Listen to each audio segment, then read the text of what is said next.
গরিব মানুষের অর্থসামাজিক উন্নয়নের জন্য আমাদের যখন ইউপিএ সরকার এই দেশে প্রতিষ্ঠিত ছিল সেই সময় আমাদের ইউপিএ চেয়ারপারসন সোনিয়া গান্ধীর প্রচেষ্টা এবং প্রধানমন্ত্রী ডক্টর মনমোহন সিংয়ের যে স্বপ্নের প্রকল্প আপনার রেগা প্রকল্প এই দেশের মানুষের জন্য সেখানে চালু করেছে। এমজিএন রেগা নামে সেটা পরিচিত।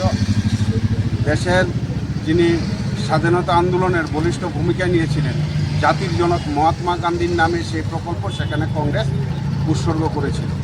আমরা দেখলাম বর্তমান যে সরকার সেই সরকার সম্পূর্ণ পরিকল্পিতভাবে জাতির জনক মহাত্মা গান্ধীকে অপমান করার জন্য আমরা দেখলাম সেই প্রকল্পের নাম পরিবর্তন করে BBM রামজি প্রকল্প সেখানে চালু করেছে। এই প্রকল্পের মহাত্মা গান্ধী জাতির জনক ওনার নাম যে এইভাবে সেখানে মুছে ফেলা হয়েছে তার সেখানে তীব্র প্রতিবাদ সেখানে আমাদের সর্বভারতীয় কংগ্রেস কমিটি সেখানে করছে।